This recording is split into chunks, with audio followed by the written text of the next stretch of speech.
Now that we've looked at Ibn Khaldun and the Muqaddimah, it's important we look at the people who came before him and people who came after him. The people who came before him, like Al Masudi, speak on Al Andalus or the Berbers and the Moors. And then the people who speak of them after Ibn Khaldun, like Ibn Battuta. Now, the question should be, why am I using Arabs in order to know who the Moors are? Well, this is important because they do not use the word Moor except in the word of Mauritania. They don't use the word Moor at all. They just call these people Sudan, from the land of Sudan. What this does is it means there's two civilizations, which, by the way, did not mess with each other, did not like each other, coming back together and saying, oh, yeah, the people who took over Al Andalus, they were Sudan, from Sudan. They start there and they move into North Africa, into Marrakesh, founding Morocco, and then they go and found the Andalusian areas and have fights with the people in those regions. On the other hand, the Europeans paint the people as black. So if the people of the Moors are not black, the first people to take over, and the second, because they did it twice in the Almoravids, but we'll get back to that. That means that the people of the Arabs and the people of the Christians who do not like each other agreed to propagandize the idea of people being black, which is very unlikely. I also want to laugh at the idea, but a lot of people take it seriously. I want to laugh at the idea that the Arabs or the Christians from Spain would fight against Arabs the whole time. They're fighting against Muslim Arabs. And then they decide, after kicking them out, that they're just going to make them black people. They're like, yeah, we're going to portray them as black people. That's like today, if we, right, let's say the black people of America kicked out the white people after slavery, and then people said, how do they look like? And then they paint like a Chinese guy. It'd be strange. It's like, why are you throwing away your entire history by just painting people who look nothing like the people that you said were colonizing your regions and bringing in a religion you disagree with? Not to mention that there were literally tens of thousands of black people who continued to live in Europe. So this thing of exile, when they said they exiled the Moors, what they really meant is they kicked out the Muslims, and then they left anyone who converted, which was called a Morisco, a convert from Islam to Christianity by force. By the way, a lot of them, in order to not get exiled, and a lot of those were black people. You cannot ignore the entire world when it comes to checking which people live in what area, because if you do, you run the risk of living in a bubble created by yourself.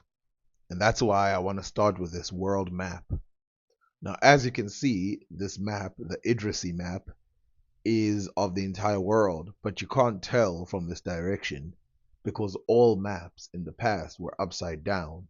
But if we flip it around, what we see is that you can easily tell what places are what. For example, the first mountains that are big and brown are the Moon Mountains, as written by the Arabs, and they say that's where the Nile starts, which is pretty good.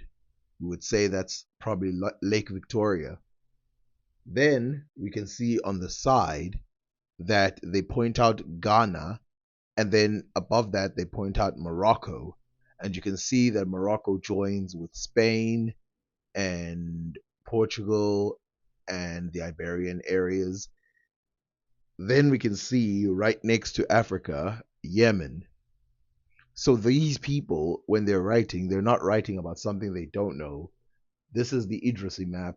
So you cannot count out the Muslims because the Muslims were well scholared. So to return to Ibn Khaldun, we have to first get a couple things out of the way. The first one being that this was the first time that they were dealing with evolution in such a deep state. And so these words about races are not necessarily, firstly, they're not true, but they're not necessarily correct because they were meant to only debunk the religious idea of Ham, Shem, and Japheth. And as you will see, it will clearly show that they're detailing all the white people to be in Europe, all the black people to be in Africa, and all the Middle Easterners to be in the Middle East. If we read here, for example, it says, the heat therefore is weak in this region, and the cold severe in almost all seasons. In consequence, the color of the inhabitants is white, and they tend to have little body hair. Further consequences of the excessive cold are blue eyes, freckled skin, and blonde hair. This is when he's talking about the sixth zone. This sixth zone is in Sweden in the north. So the theory is that people who live in the extreme north are pale, like the Swedes and people like that. And then it says people who live in the extreme south, the equator, are black. And then people who live in the temperate zones, the Middle East, are of a middle color. And this is how he proves it. So we read here, the four other zones are intemperate, and the physique and character of their inhabitants show it. The first and second zones are excessively hot and black, and the sixth and seventh zones cold and white. The inhabitants of the first and second zones in the south are called Abyssinians, the Zanj, and the Sudanese. There are synonyms used to designate the nation that has turned black. The Abyssinians, however, is restricted to those Negroes who live opposite of Mecca and Yemen, and the name Zanj is restricted to those who live along the Indian Sea. These names are not given to them because of an alleged descent from a black human being, be it Ham or anyone else. Negroes from the South who settle in the temperate fourth zone or in the seventh zone that tends towards whiteness are found to produce descendants whose color gradually turns white in the course of time. Vice versa, inhabitants from the north or from the fourth zone who settle in the south produce descendants whose colors turn black. This shows that the color is conditioned by the composition of the air. In his Rogers poem on medicine, Avicenna said, where the Zanj live is a heat that changes their bodies until the skins are covered all over with black. The Slavs acquire whiteness until their skins turn soft.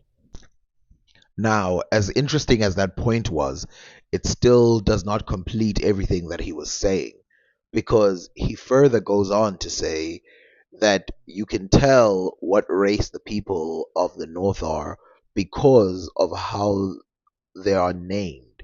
So, for example, if we look at the Moors are named the Moors because they were brown in skin. And of course, the Sudan are named the Sudan because they're black in skin. The other people are also called those names because they are brown to black in skin. The Zanj, the Abyssinians, and everyone. All of these people are called black in skin. The Moors means black in skin. The Abyssinians, black in skin. Zanj means black in skin, and all of that. But something they notice is that if you go too far south, you start seeing people who color gradually turns towards whiteness, and you get people who's gradually color, and gradual is an important word there. It doesn't mean the people have transformed into white people, but like I said, he makes a great point, which he says the people in the north in Europe, Because the color of the people in the north is white, they do not call each other by their skins. But you notice that starting with the Moors, they call people by their skins all over in Africa. The inhabitants of the north are not called by their color because the people who established the conventional meanings of words were themselves white. Thus, whiteness was something usual and common to them, and they did not see anything sufficiently remarkable in it to cause them to use it as a specific term. Therefore, the inhabitants of the north, the Turks, the Slavs, the Tugus, Guz, the Khazars, the Alans, most of the European Christians, the Gog and Magog, are found to be separate nations and numerous races called by a variety of names. Notice how he doesn't mention any Berbers or any of the Mauritanians that he was mentioning earlier to be part of these pale races, even though if he really wanted to specify it, he could have done it easily.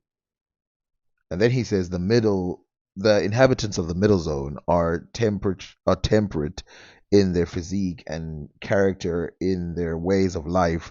They have all the natural conditions necessary for a civilized life, such as the ways of making livings, dwellings, crafts, science, political leadership, and royal authority. They thus have had prophecy, religious groups, dynasties, religious laws, science, countries, cities, buildings, horticulture, splendid crafts, and everything else that is temperate.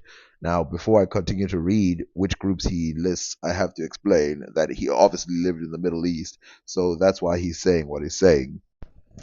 So let's continue with the middle zones that he calls temperate. Now, among the inhabitants of the zones about whom we have historical information are, for instance, the Arabs, the Byzantine, the Persians, the Israelites, the Greeks, the Indians, and the Chinese. These are the zones that he calls the temperate zones. Again, notice how in the temperate zone, no place in Africa is mentioned. Then they say, they declared all the Negro inhabitants of the South to be the descendants of Ham. They had misgivings about their color and therefore undertook to report the aforementioned silly story. They declared all or most of the inhabitants of the North to be descendants of Japheth, and they declared most of the temperate nations who inhabit the central regions, who have cultivated the sciences and crafts, and who possess religious groups and religious laws, as well as political leadership and royal authority, to be the descendants of Shem, even if the genealogical construction were correct, it would be the result of mere guesswork, not of cogent logical argumentation. It would merely be a statement of fact. It would not imply that the inhabitants of the South are called Abyssinians and Negroes because they are descendants from Black Ham. The genealogists were led into this error by their belief that the only reason for differences between nations is their descent. This is not so. Distinctions between the races or nations are in some cases due to different descent, as in the case of the Arabs, the Israelites, and the Persians. In other cases, they are caused by the geographical location and marks, as in the case of the Zanj, the Abyssinians, the Slavs, and the Black Sudanese. Again, in other cases, they are caused by custom and distinguished characteristics as well as by descent, as in the case of the Arabs, or they may be caused by anything else among the conditions, qualities, and features peculiar to those different nations.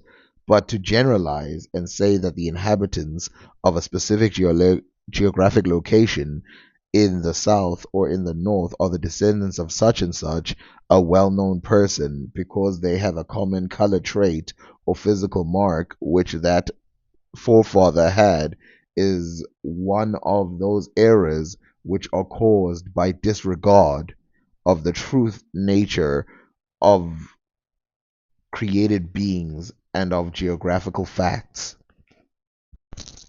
So over here we have two different people. The first one in the corner is Ibn Battuta. The second one is Al Masudi. Al Masudi is from the 900s, so he's the oldest. Ibn Battuta, right here, is the youngest, and then of course we have the other guy, which I just read. But I want to show that they all agree that the black areas are those areas that are in North Africa and generally Africa, the entire Africa, with the exception of the domain of Ibn Ben Idris, which you can see is something that is said by Al Masudi first, but also Ibn Khaldun mentions that the Arabs have come in and overpowered the Berbers who came in number, as he says here. As we read, the Berbers, the original population of the Maghreb, have been replaced by an influx of Arabs in the 5th century, the 11th century.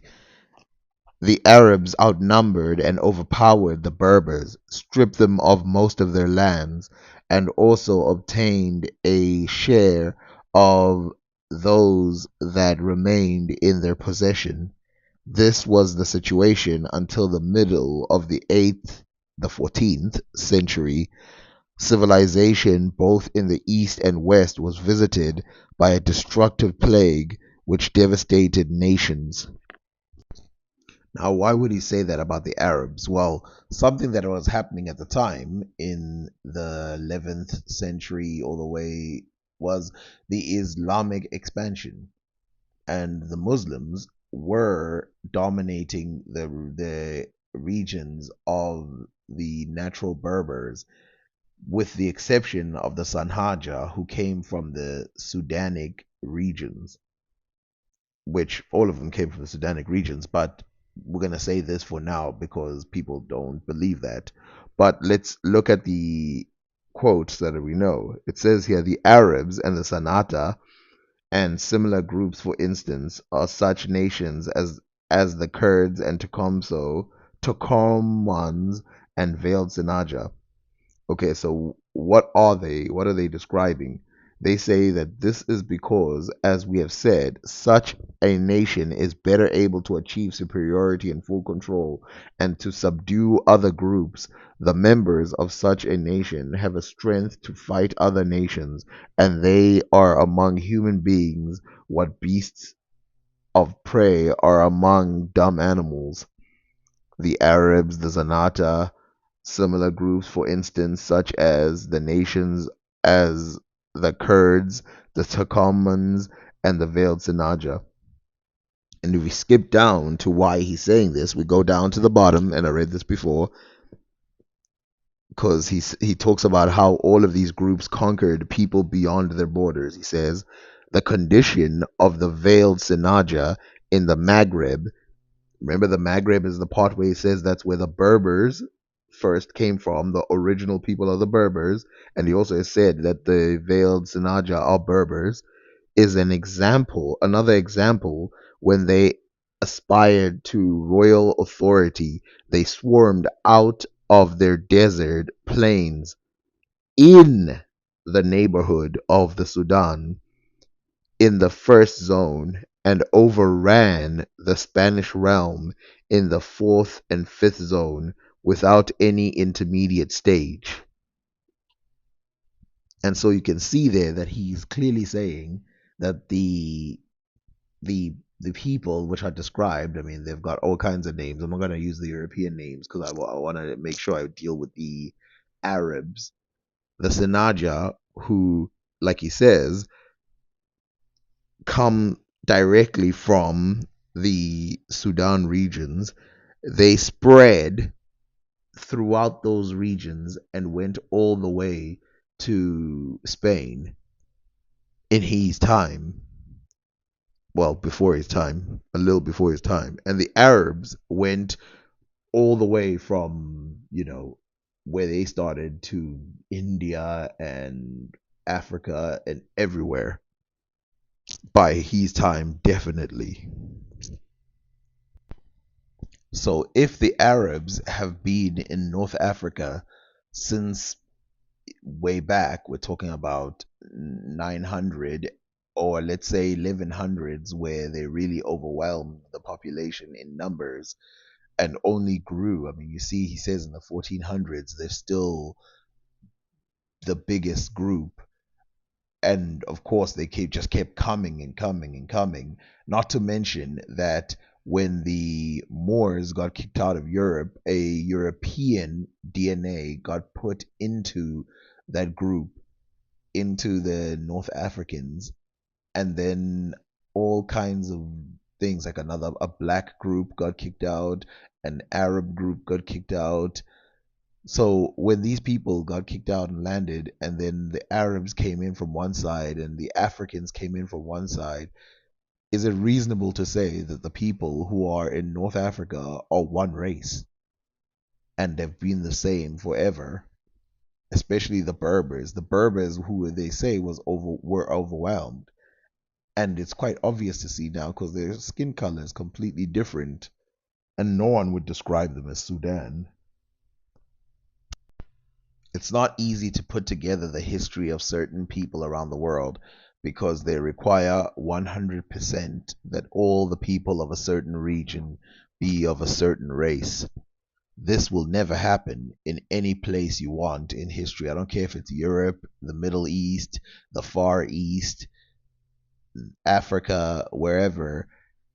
When interest is taken in those regions, there will always be outsiders of some kind who come into those regions, as we have seen with the Zanj areas, we have seen with the Sudan areas, the North African areas, Israel, Greece, Spain, the Americas, Japan. No matter where you go in history, you will find other people in those areas.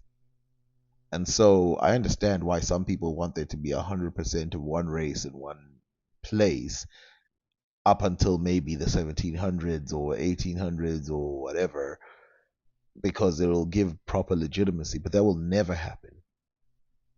Just understand what regions you're talking about in a fuller scale. Look at different people from different nations and what they said about those specific people. Keep in mind, I've done this in this one. I've tried to look at, because I could sit here and look at European texts and I could look at whatever African texts, but those have been combed over 100 times. But you have to look at all the texts from around the world. If you don't do that, then you will think that one thing is happening at a time, but it's not. Like the Arab invasion and the Moors moving, that happened at the same time. And in fact, the first time the Moors left, that was fueled by the Arabs. That's why when they got there, they were Muslim, and then the word for Islam was then associated with Moors. And keep in mind, the word Moor means black, and because it means black, it excludes the northern races that he was talking about that do not get given a name by the conventional namers who themselves were white. I forgot where I read this, but I read somewhere, make a man extreme and then destroy them with their own arguments. And that always comes in my mind when I see people, because of course, if your argument is that all people of a specific place were all black, for example, people who say the Zanj regions, there were no Arabs or Persians in those regions, all they have to do is point out one, and your arguments will fail.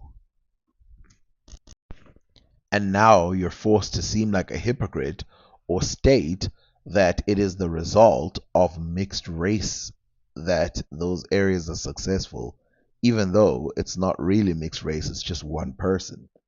This is why I do not deny any other people coming in from any other place. I just read it as it is, as I see it. Get the original books, read them. Now, obviously, if I could read multiple languages, it would be better. But yeah.